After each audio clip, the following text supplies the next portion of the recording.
Today's episode is quite different because we will unpack the CJBS MBA 2023 Employment Report.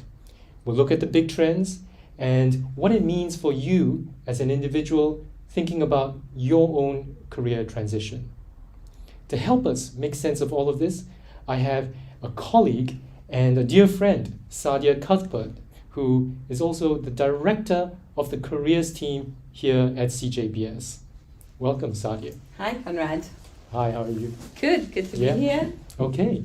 So, Sadia, do you want to start by telling us a bit more about what are the headline things on the from the employment report? Well, the employment report, which just got published about a month ago right now, was very encouraging for us actually for last year.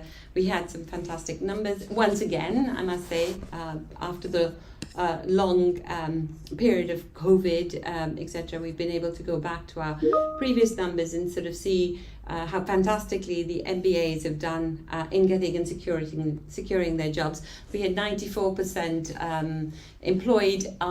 accepted and employed after within 3 months of finishing their MBA, and that was really very encouraging. Once again, because it has been a little bit of a difficult time, as we all know, about with COVID around. So that's been quite critical. Last year was a fantastic start to the year, and we had, as you all know, a lot of recruitment happening. People hadn't been recruiting for a while. They came in, pent-up demand, etc. So there was a lot of interest. And we started off, I think, seeing a phenomenal burst of energy from consulting firms. Mm-hmm. And that's really what carried a lot of the workforce along. The M&A activity was strong as well. So there was really positive air. So we've had some really good results. I can walk you through them. We have had a significant number of students joining industry once again, but actually they've been overtaken by a number of students, like about 29-30% going into consulting. 30% have gone into finance once again, which is kind of stable for us. So this has been a bit of a shift from industry into consulting, and that's also more towards M&A and general management consulting. Great stuff, Sadia. And before we go on, let's take a look at, let's say, a shout out to some of the people who are watching today. So Mohammed's from Malaysia, Mahima's watching from India, Vasha from Dehradun, I don't know where that one is. Tubo is watching from Singapore, hi. Victor from Singapore as well, so it's quite late in the day for you, thanks so much for watching. Jose's from the Philippines, Vimal, the UK, Vasha from India, Terry's from Hong Kong, someone's watching from Dubai, and Ankisha's from India. So remember, just you can use the comments to put your questions for Sadia in terms of anything that you want us to look at.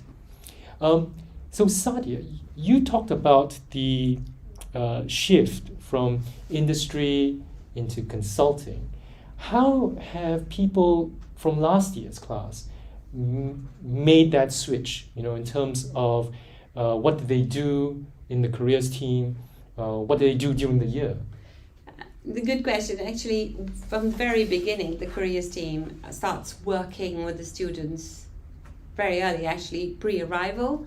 We get in touch with our students from about July, or actually the first email's gone out already in April, with the ones who've got offers, etc. And we want to start working with them to identify their strengths, to understand their values, and to actually get to know themselves. And that's, I think, the most critical bit that we can ask students to do, is between now and when they join us, to actually pay attention to themselves, do a 360 analysis, ask their colleagues about what they think about themselves, get to know your own values and understand your strengths. So we ask them to do that quite early. Once they know that, they know which direction, which industry they want to focus on. And we also say that it's fine to focus on 2 or 3, and we don't expect people to come in with clear answers of where they want to go. And once they're here, then we work with them on many different aspects. So whether it's developing their own professional development skills, their soft skills, or actually case practice, getting them to speak to people. So I think last year we certainly had a lot of people looking and doing consistently case practice because they knew they wanted to go into certain industry. And I'd like to emphasize here that actually case isn't something that you only need for consulting. You need it now pretty much everywhere. So we emphasize on that from the very beginning as well. Tech companies also do case practice and they take snippets of it, etc. So it's really useful to understand how everything works and to put the pieces together. Mm-hmm. So I think students work really hard. They work hard with the careers team as well, but they also work and engage with each other. And that's really the beauty of the program, because the class is so welled in. It's a decent size of class, so they can actually get to know everybody, and they help each other significantly. And I think that we also, our students have a one-year program, so they have bits of consulting exercises for them, like the Cambridge Venture Project, the Global Consulting Project. So the students get practiced in how to work with people and in teams. And then, of course, if they're going towards finance, we have finance-focused elements for them. So they work on the networks, they build their contacts, etc. And that's really what's driven last year's class to give us the results that we... Of course, it helps to have the opportunities out there, and the opportunities were there last year. Towards the end of the year, we started to see, the meltdown in tech beginning to happen, which is unfortunately continuing up until now. I think we're going to see some stability in that now. But just to sort of say that, it's a lot of preparation that goes ahead into that. Yeah, and actually we're going to listen to one of the students from last year, Zhao, who talked about how he changed his directions. And I think that, that's just one aspect, because you mentioned so much, Sadia. So if we have listened to how Zhao approached his year, what did he do during that year, then we can talk a bit more about how that kind of experience can be extended to other people. So let's listen to Zhao. So before coming to the MBA, I was based out of London, working for solar developers and asset manager. I didn't see much of a path forward in terms of growth, staying in my old role. So I thought it was the perfect time to apply for an MBA. So I'm pivoting into consulting after the MBA. And it's something that it would hardly have been done without the program. I had a little bit of a different idea on what direction I wanted to go. Finance was in the cards. But through the Cambridge network, I got invited for an interview at a consulting company. So it was, I needed to come here to discover this side of me. So Sadia, that was Zhao's story about how he worked in solar. He came in, he thought he was going to go into finance, did this, and then suddenly he thought, hey, there's consulting going on, right? And can you tell us, is that quite a common thing where people come in thinking this is a certain path, but how do they realize that, hey, there's something else that they should be doing? So no, this is a really exciting part of my job and my team's job as well in our role. We see this transformation and transition happening in each of our classes. People come in with an expectation because that's what you've been exposed to, right? You think you're going to go down this track, and then when you come into this mix of the class, and you see people from all walks of life, and then you meet companies telling them about what they do. I think people's minds get excited. They sort of say, well, I could do this. Just to give you an example as well, just to start off, one of the first things we do when we start our activities, we bring in a recruiter from private equity. And she's very well known. And the idea is really to talk to the students about, how strange the market is in private equity, because it's very funneled, but also the other opportunities which exist. So it doesn't all have to be around finance, it could be other aspects, and students who would previously never have considered PE would start looking at it. And it's not just about looking at the secondaries market, etc., but actually about fundraising, marketing, talking to corporate relations, etc. So there's many different aspects, and students start to open their eyes, and we see this happening a lot. It's a really exciting bit. we also get quite a bit of a kick because we have students coming in saying, I'm definitely going into IB, definitely going to consulting, and then they've started a company of their own. And then they proceed to that. So that entrepreneurial element is also very exciting for us. We'll come back to that entrepreneurship side and projects later, but I think it's time you can take a few questions. There are two questions from Rosalia da Garcia. I hope I got that right. So Rosalia asks, were there any variances when it comes to gender? For example, are there more males in tech? And I think her second question is quite related. Are there any social or linguistics barriers in hiring? All our students who join us have a good quality of English, if that's what you mean. So I don't think we have that element of linguistic barrier. And if you're looking at gender, I have my own little frustration. I can talk about that right now, but I don't think there is a barrier to people joining an industry. Whether we as women sometimes put ourselves in positions where I sometimes get frustrated because I'd like to see more women put themselves, more of the class put themselves into VC roles, or even put their applications in. So that's the struggle I have. But actually there are no barriers. People are looking to recruit across genders. I think certainly in the UK and across markets, there's certainly a very, very clear realization that we need to have a clearer representation of everybody. Yeah, and that's a great point, Sadia.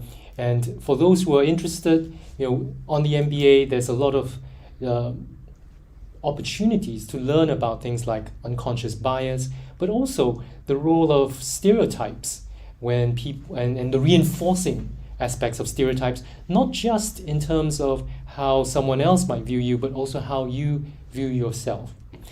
Definitely. We've got here a comment from Tarquin Bennett Cole. So Tarquin says the networking, both internal and external, is so valuable. Great cohort, excellent careers leadership. I know Tarquin. Hello, Tarquin. Glad you're here.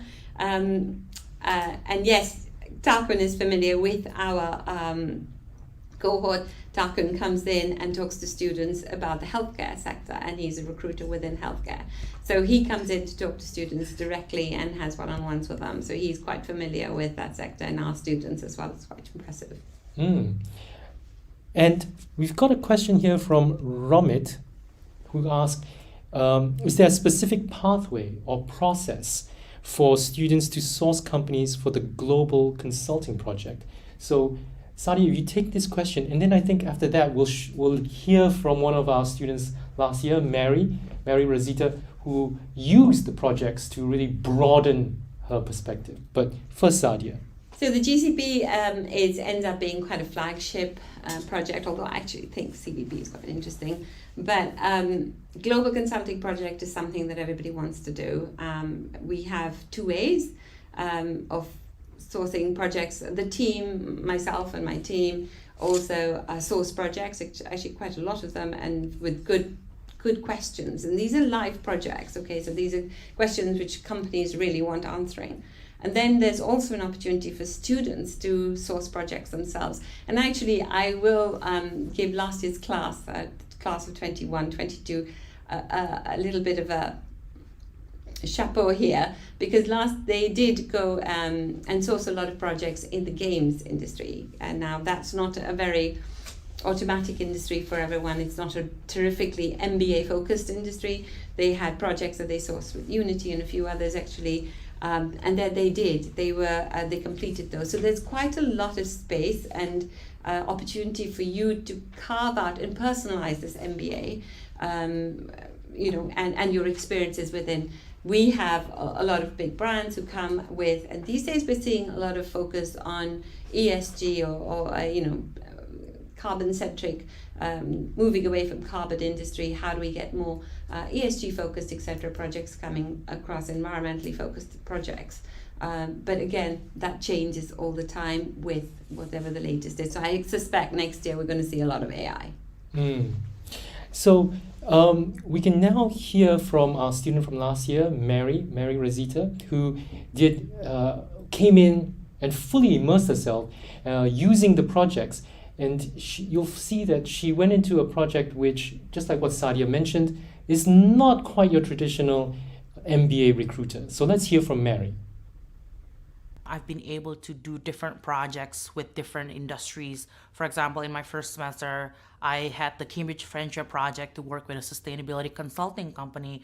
And during the global consulting project, I worked with Formula E, where I consulted this motorsport World Car Championship. So all of this combined really helped me enrich my understanding of business and how to consult different problems and solutions across different industries.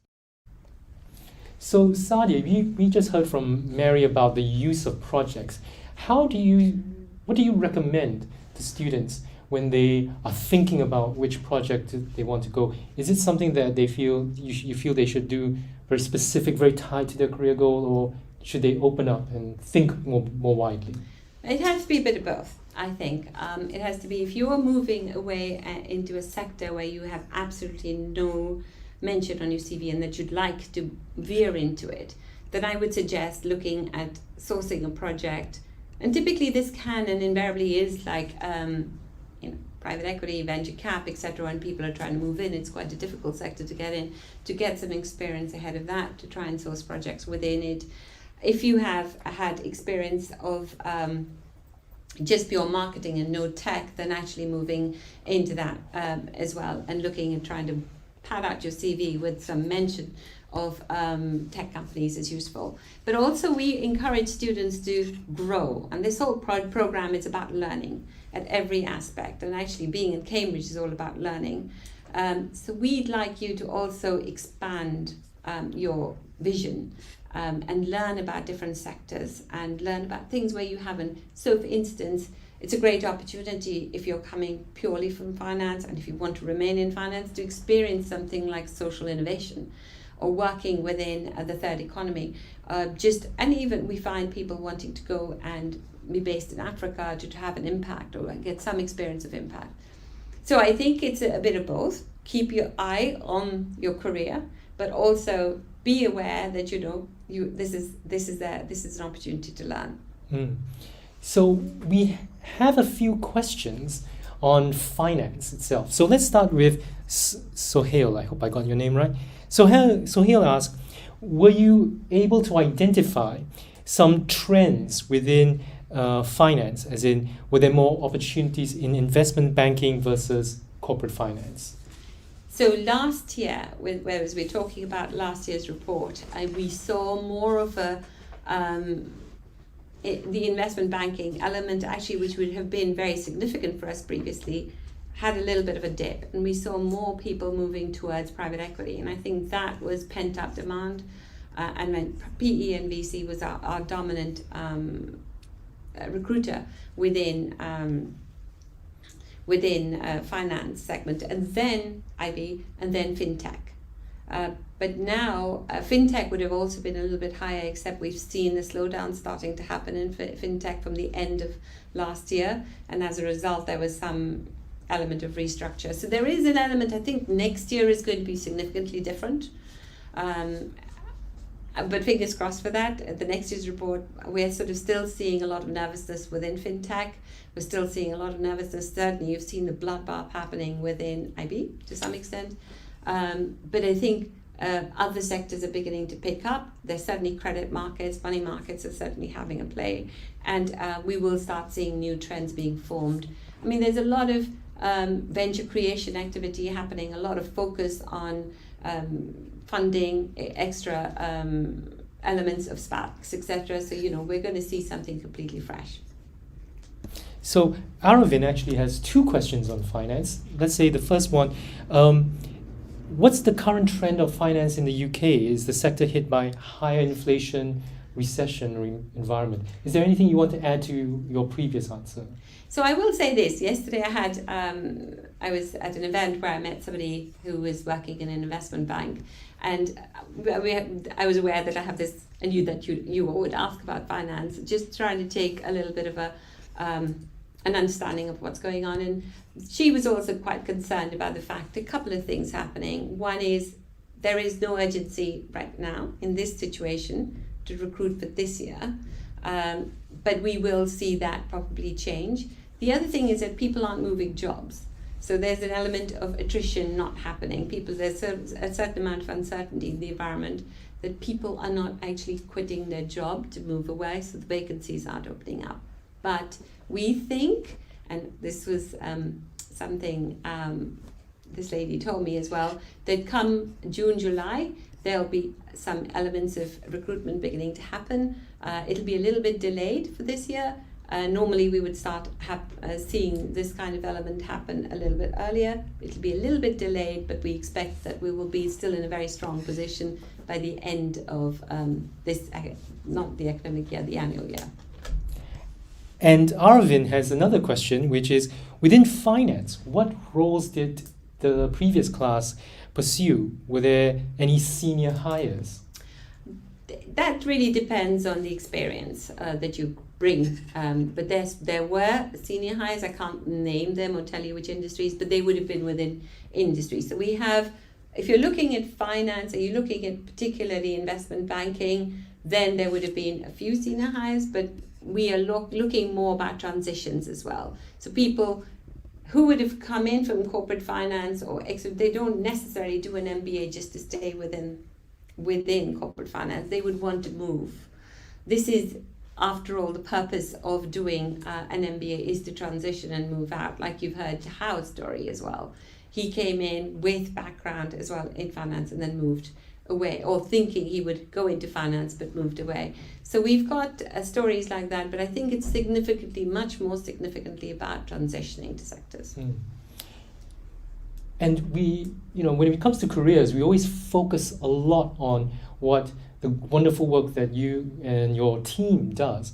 But there's also a lot of things that can happen, or benefits that people can get from the academic side. So we'll be listening to one of our alums, Noor, and it's kind of a good segue because Noor comes from the finance sector, and she talked a lot about how she got that academic enrichment. Before we go there, I just wanted to ask Jose. Jose asked the question, what is the 6% of the employment report consist of? I'm not sure what you're referring to, Jose, so if you can just pop in another comment to clarify which 6% that is, that would be great. We'll take that.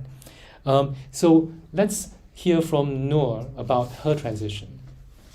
I kind of took the unconventional route. I studied industrial engineering at Kuwait University, and then I went into banking at HSBC for around 6 years. And then I reached this inflection point in my career where I felt like I wanted to do something different. I wanted to explore fintech. I was always looking to further my education, whether it was through the CFA or an MBA, but I knew the MBA would be a much more gratifying experience. And so once I was, curious about fintech, I knew I kind of wanted to, hone my skills further in the finance and business via the consulting projects and the GCP and the CVP.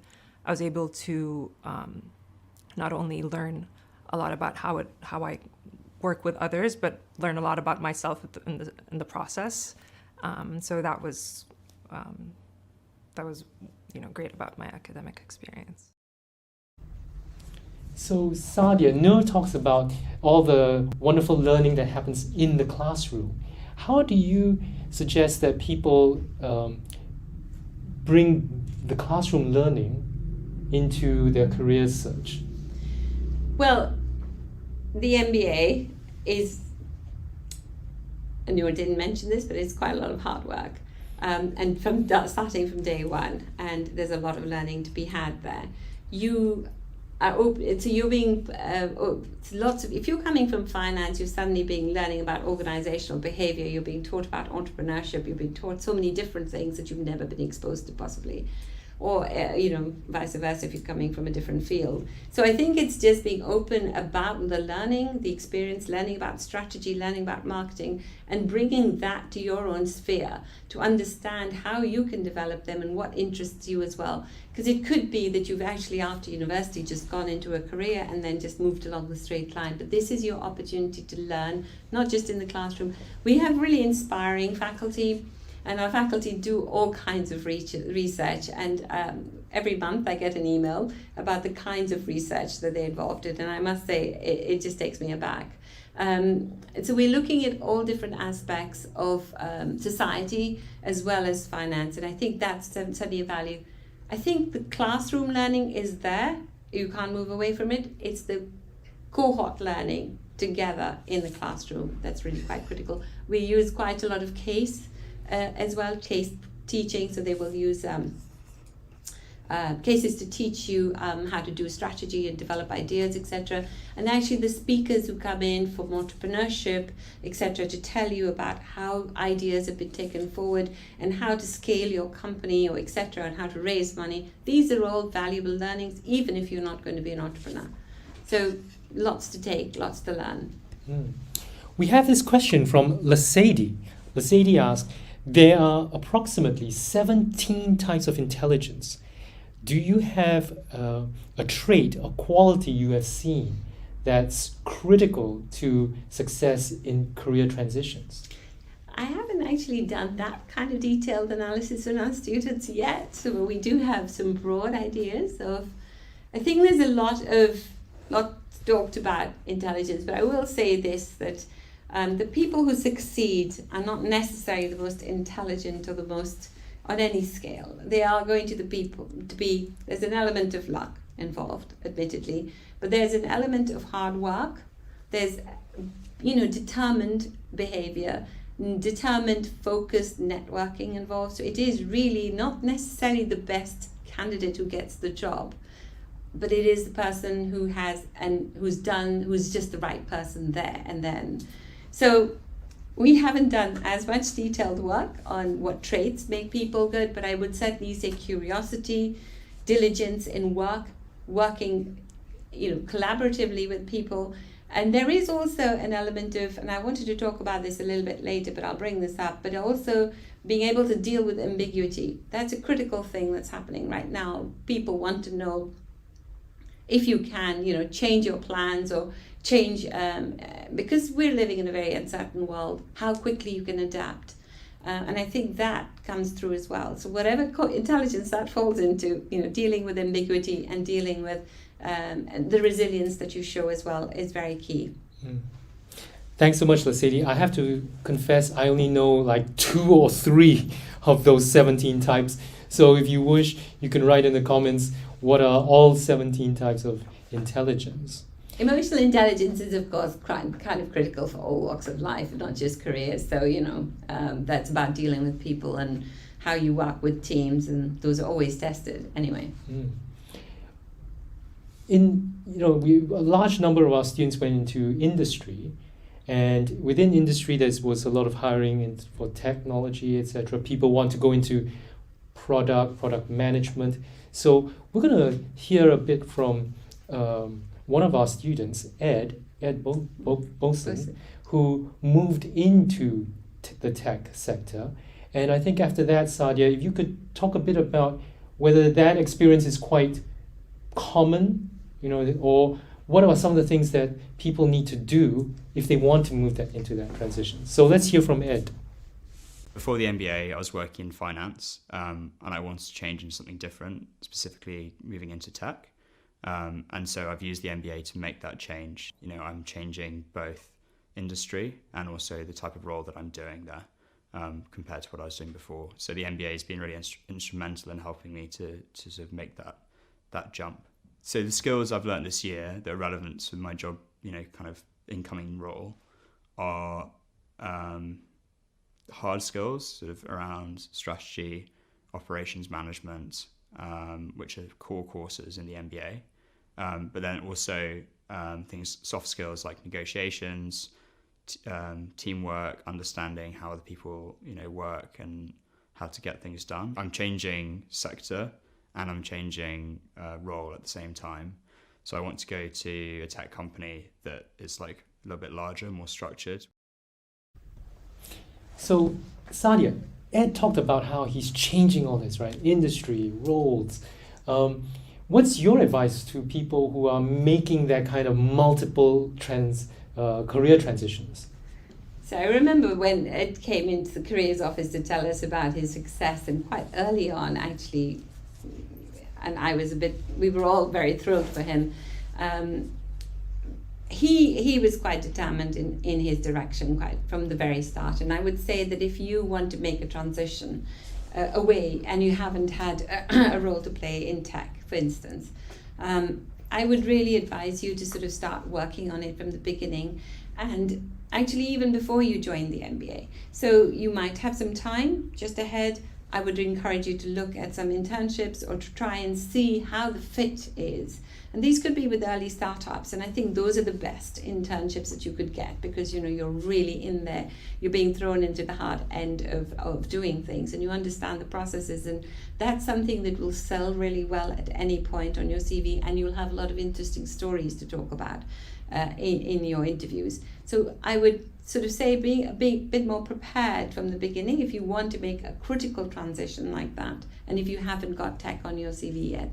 But also expanding your network quite deliberately, but looking at the people whom you've worked with before, people who might be a natural fit for you, whom you can ask for just for a connection. I'd also encourage people, because we have a lot of students who are moving from abroad to the UK for the MBA, to sort of not forget that your company will have people here, to connect with them as well, to expand the network.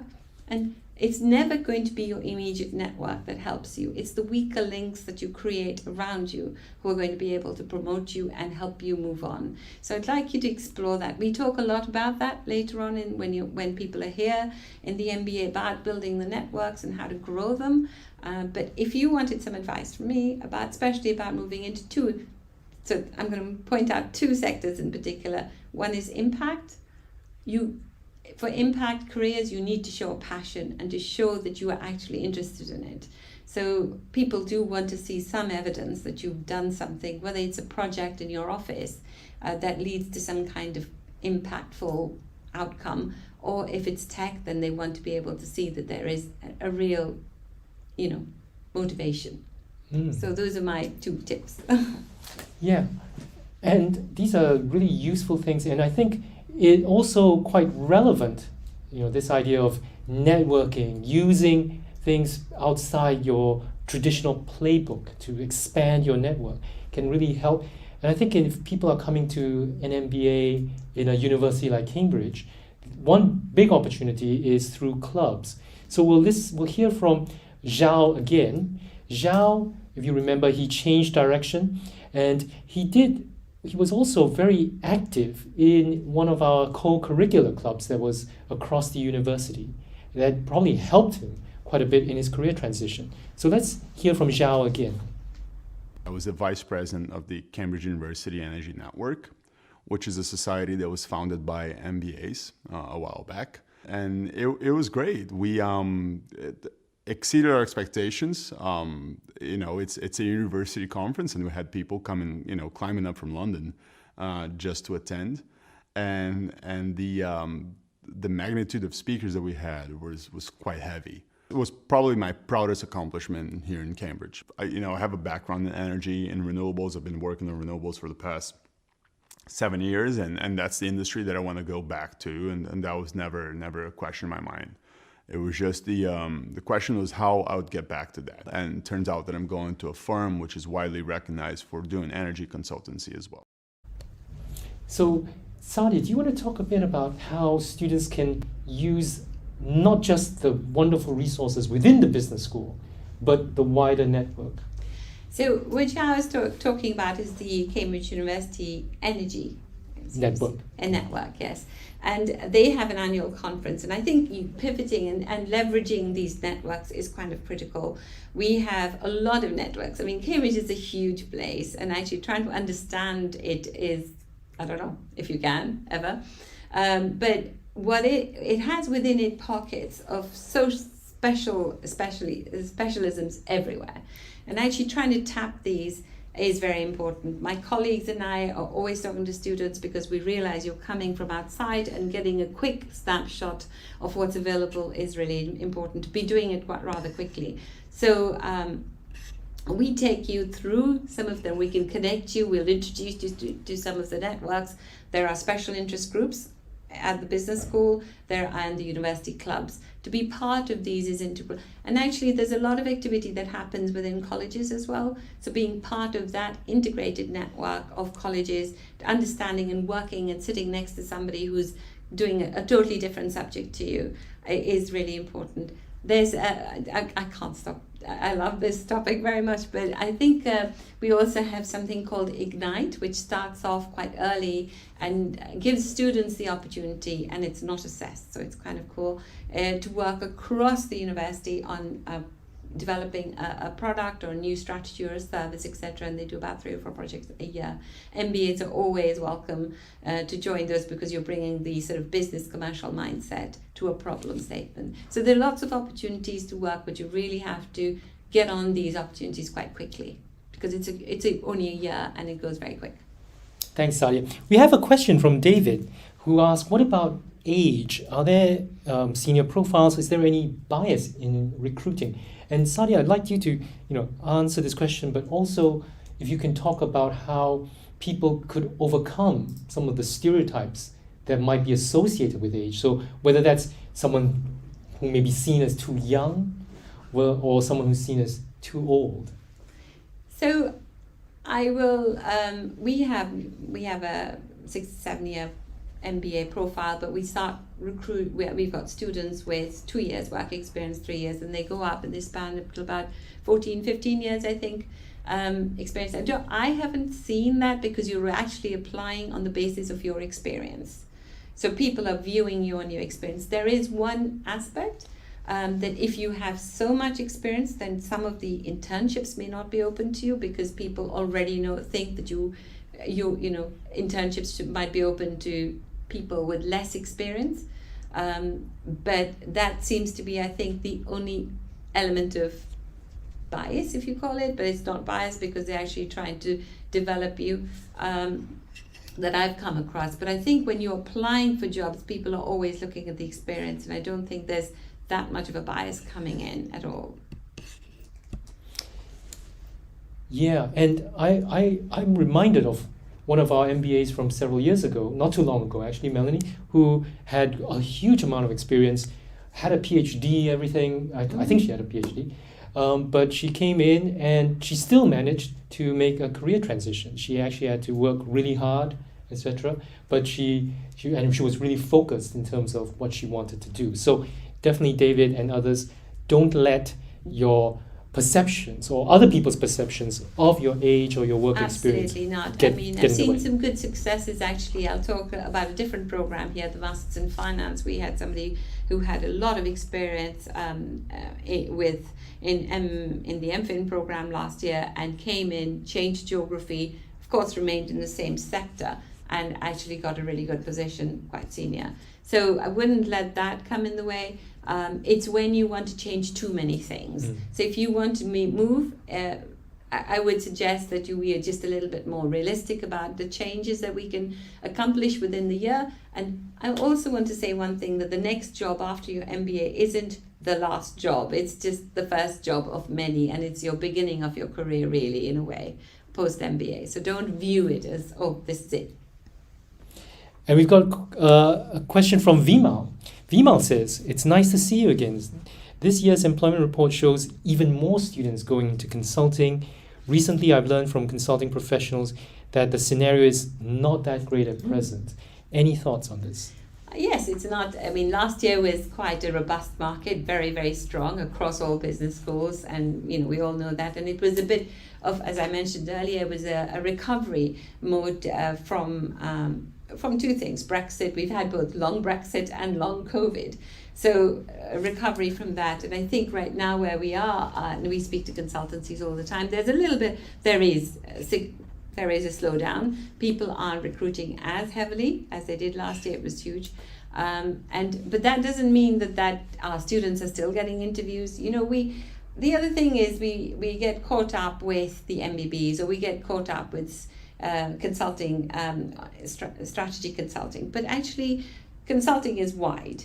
There's so many different types of consulting, and actually when you find out more about it, there's ops consulting, there's supply chain consulting, and all these are beginning to develop. There's a lot happening around digital and tech. In fact, a lot more happening around digital and tech, and I think those are going to be the next movers and shakers. M&A is still happening. So maybe strategy consulting per se is going to slow down a bit, but the others will carry on moving slowly and gently. So yes, that's fine, depends. We have a question from someone on LinkedIn. With the economy in the Middle East booming at the moment, especially in the UAE and Saudi Arabia, do you see a lot of interest from companies to hire into those regions?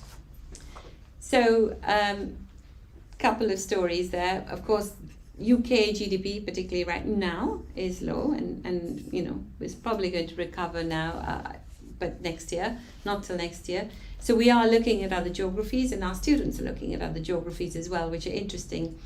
So what we're finding is, again, within the Middle East, it's very exciting, but again, Middle East is actually quite saturated in some points. There are some markets which are growing phenomenally, and others which seem to be kind of moving in a different direction. I was just on a call with somebody from Dubai, and just earlier today, and the consulting side is fine, because now in Saudi Arabia, you're looking to recruit directly into Saudi Arabia, into Riyadh, in Jeddah, for consultancies. But actually what's happening in Dubai is a lot more agri-business focused, or startup community happening. So we have different elements growing across the region.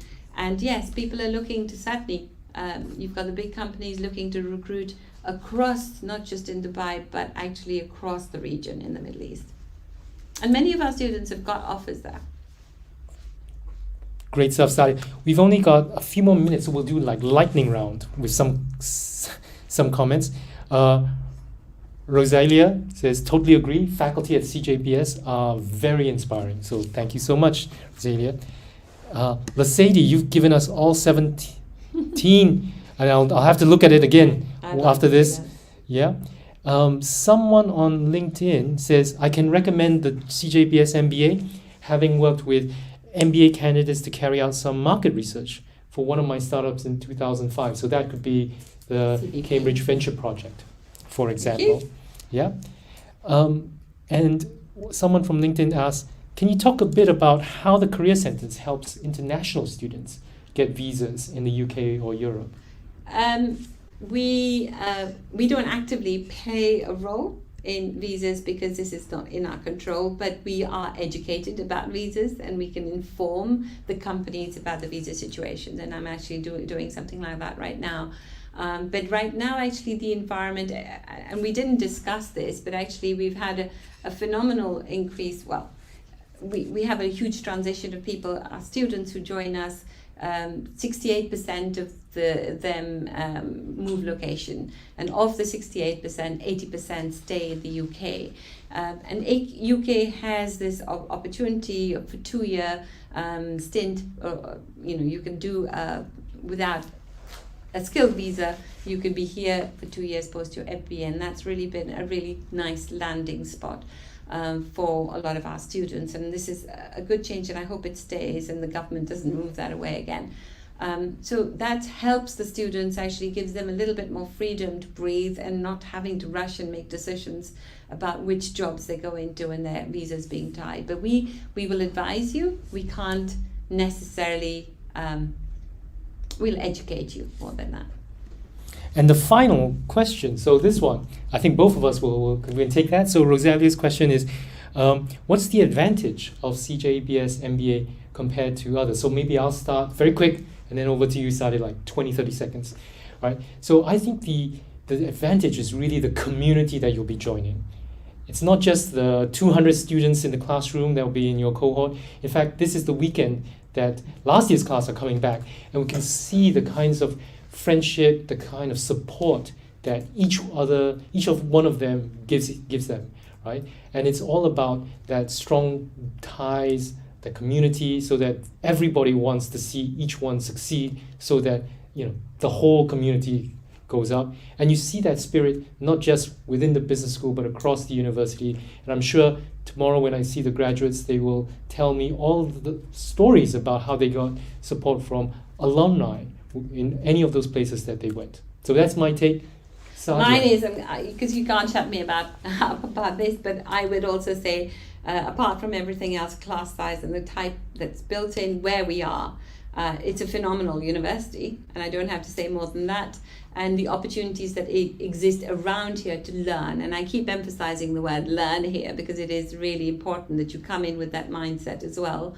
I think it's a great building. It's a beautiful building to be in, and it's very inspiring. People are good. The cohort size is just perfect to get to know everybody and to understand and how to work with each other. So I could go on, but I'll stop there. Well, thank you so much, Sadia, for sharing with us the employment report. But also, more importantly, I always say it's the stories behind the numbers that's important. So that's the real power. And if you're looking to do a career transition, I hope that you obviously look at the employment report, but think about those stories. Think about how they can apply to you. So thank you very much, Sadia. Thank you, Conrad. Happy And to be here. thank you all for watching. The balance sheet will be back next week, same time, 12:45 p.m. UK time, where we will be joined by one of our alums, Anna Grant. Anna made her own career transition from a science research background to working in all sorts of big pharma. So join us if you want to hear about that, if you're interested in biotech, in pharma, and also if you are in a startup and you want to know that person across the table, that big pharma investor is thinking across the table, join us then. Till then, stay safe. See you next time.